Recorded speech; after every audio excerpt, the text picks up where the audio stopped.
আমরা ইতিমধ্যে রাজার পাহাড়ে চলে আসলাম। এটি রাজার পাহাড়ের যে এরিয়া, এইদিকে চারিদিকে শুধু পাহাড় আর পাহাড়, পাহাড় ছাড়া আর কোনো কিছুই দেখা যায় না।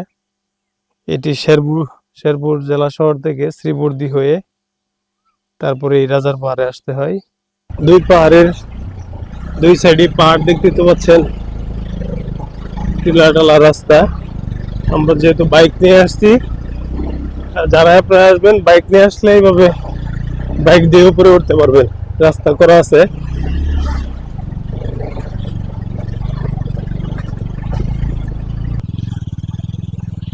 আমরা পাহাড় বেয়ে উপরের দিকে উঠছি।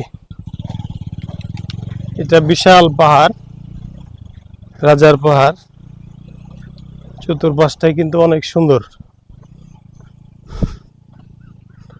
এখানে যারা আসবেন দল বেঁধে আসবেন, একা এদিকে কেউ আসবেন না। চতুর্পাশটাই বাড়িঘর কম, আবার ওই আমরা যে টিলাটাই যাচ্ছি ওই টিলার উপরে হয়তো বাড়িঘর আছে, ওইখানে স্থানীয় কিছু বসত বাড়ি ওইখানে আছে।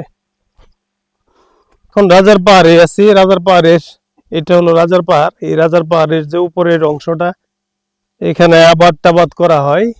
অনেক সমতল একটি জায়গা।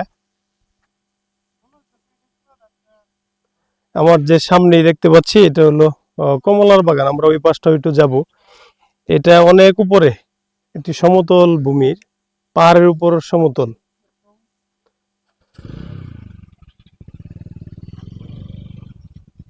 এটা রাজার পাহাড়ের উপরে কমলার বাগান। এখানে যারা আপনারা আসবেন অনেক সুন্দর এই ভিউ পাবেন। অনেক সুন্দর একটি জায়গা। এটি শেরপুর জেলা শহর থেকে শ্রীবর্দী থানা, শ্রীবর্দী হয়ে তারপরে রাজার পাহাড়, যে কাউকে বললেই এখানে চলে আসতে পারবেন। এই রাজার পাহাড়ে শেরপুর থেকে শ্রীবর্দী, শ্রীবর্দী থেকে এখানে আসবেন।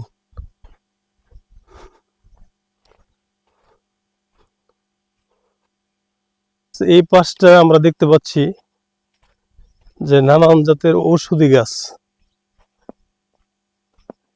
এই সাইডটা লাগিয়ে রেখেছেন।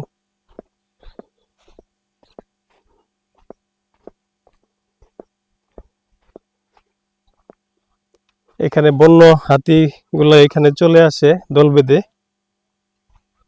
এটা হলো এটা টঙ্গর। এখানে উপরে টঙ্গরে এখানে বন্য হাতির আক্রমণ যাতে না হয় এই জন্য এই টঙ্গরটি, এই রাজার পাহাড়টি এখানে বন্য হাতির আক্রমণের যাতে না করতে পারে এই জন্য এই টঙ্গরটি। আর এইখানে এই হাতির জন্য যে গাছ লাগিয়েছেন, এই যে এখানে আমরা দেখতে পাচ্ছি একটি।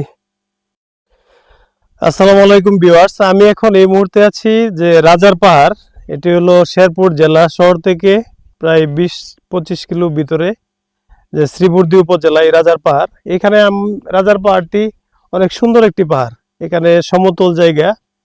আপনারা যারা আসবেন পাহাড়ের উপর উঠে তারপরে এরকম সমতল ভূমি পাবেন। এটা হলো এই সমতল জায়গা। এখানে অনেক বাগান করে রেখেছেন, ফলস গাছ কিছু রেখেছেন, ঔষধি কিছু গাছ এখানে আছে আমরা দেখতে পাচ্ছি। আর এটা আমি জানি যে এটা হাতির জন্য এই বাগানটা করে রেখেছে। হ্যাঁ, বন্য হাতি কিন্তু এখানে চলে আসে, বন্য হাতি যেন খেতে পারে, যার জন্য এই বাগানটি করেছে। আমরা একটু ভিতরের দিকে যাই। ওইখানে বেশ কয়েকজন লোক আমরা দেখতে পাচ্ছি, স্থানীয় কয়েকজন আছে, তাদের সাথে একটু কথা বলে আমরা দেখি। ওই পাশটা আমরা একটু যাই।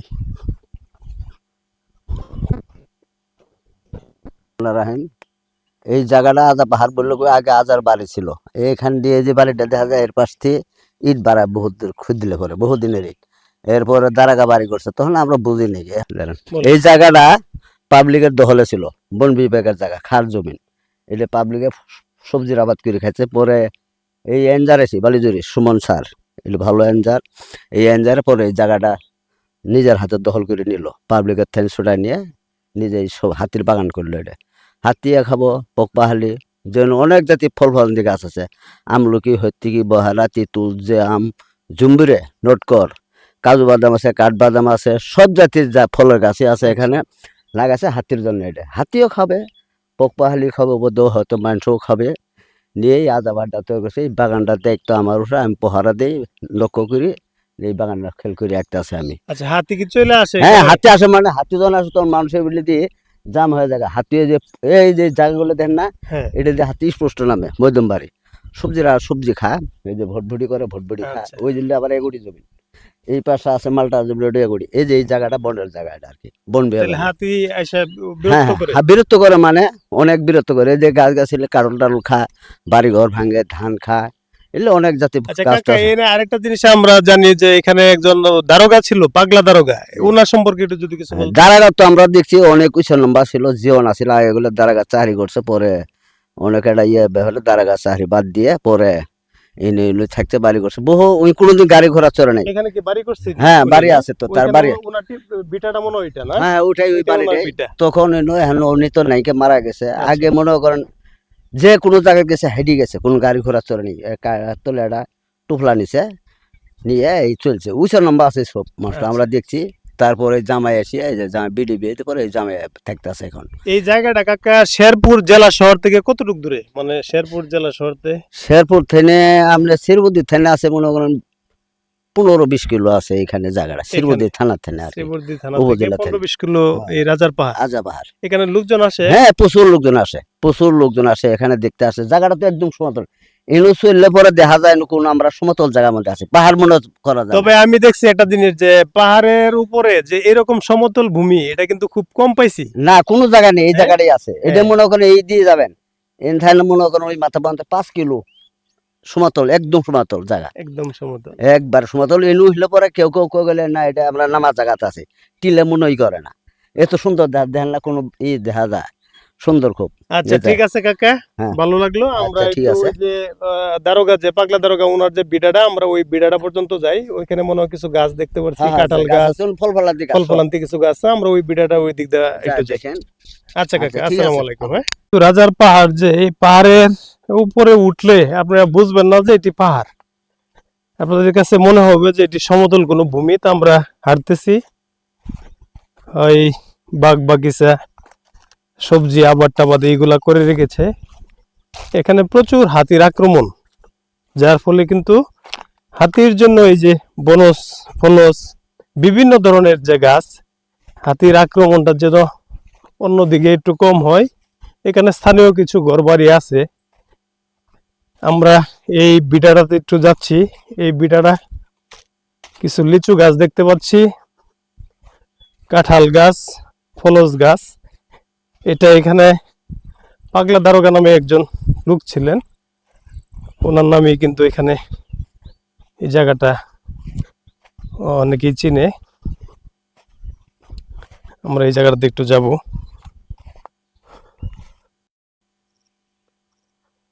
এটা কিন্তু লিচু বাগান, বেশ অনেক লিচু দেখতে পাচ্ছি আমরা।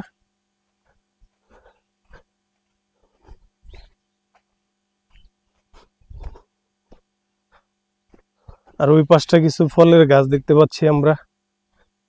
ওনার যে বিটাটা, এই বিটাটা আমরা দেখাই।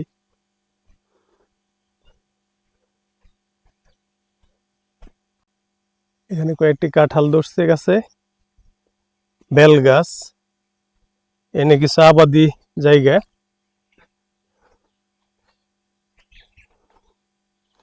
এদিকে কিছু ফলের গাছ।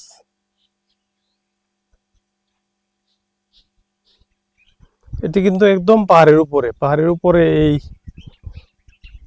গাছ, ফলের গাছগুলি পাহাড়ের উপরে।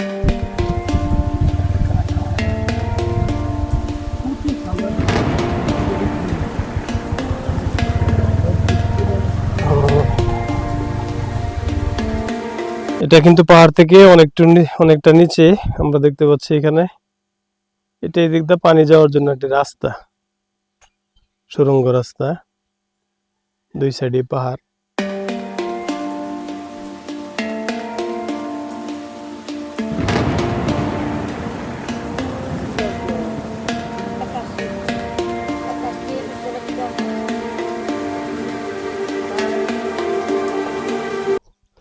আমার পাশে যে বাগানটি দেখতে পাচ্ছেন, এটি হলো আমের বাগান। এখানে বিশাল আমের বাগান,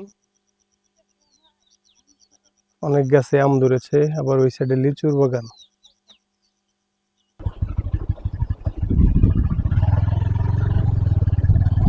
অনেক খারাপ পাহাড়, রাস্তাটা অনেক পিছলা। এখানে যারা আসবেন বৃষ্টির সময় খুব সাবধান।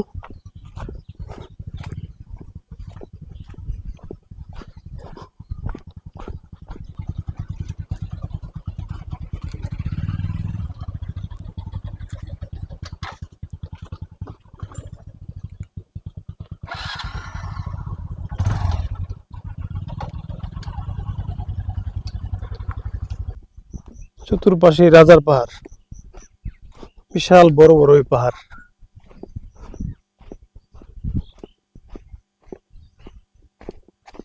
এখানে একজন ভাই আমি দেখতে পাচ্ছি, যে ভাইয়ের সাথে একটু কথা বলি। ভাই, কি কি খবর, ভালো আছো তুমি? এই তো আলহামদুলিল্লাহ ভালো। আপনি ভালো তোমাদের আছেন? এদিকে আছি ভালো। তোমাদের এদিকে হাতির আক্রমণটা কিরকম? অনেক চাপ হয়, মানে টাল তোয়ারি করি তো, হ্যাঁ, পরে বাড়িতে চলে যায় হাতি, পরে ধান খায়, মানে অনেক অত্যাচার করে। অত্যাচার করে না? হ্যাঁ কিছু হ্যাঁ, কতদিন আগে আসছিল হাতি? এই যে 15-20 দিন আগে আইছিল। কিরকম আসে, মানে কয়টা অনেক করে আসে? 50-60টা 70টা এরকম করে আসে, 20টা করে আসে। এখন তো আর আসে না, না? না এখন কয়দিনের ভিতরে আসে নাই। আচ্ছা, পরে কি তোমরা এগুলা তাড়াই দাও? পরে আমরা এগুলা মশলা জ্বালায় তারাই দেই, পরে চলে যাই।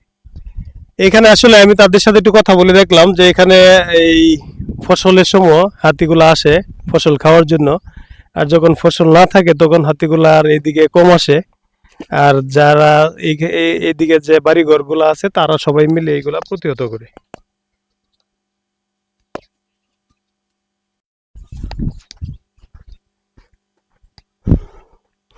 এদিকে বসত বাড়ি কম, পাতলা পাতলা বাড়িঘর। স্থানীয়রা এখানে কিছু স্থানীয়রা এখানে আছেন, তা ওইদিকে সব পাহাড়। আর হাতির যে আক্রমণ, এই হাতির আক্রমণের জন্য এদিকে আসলে থাকাটাই নিরাপদ না। যারাই আসবেন খুব সেফ মতো থাকবেন। এদিকে কিন্তু যে কোনো সময় হাতি নামতে পারে।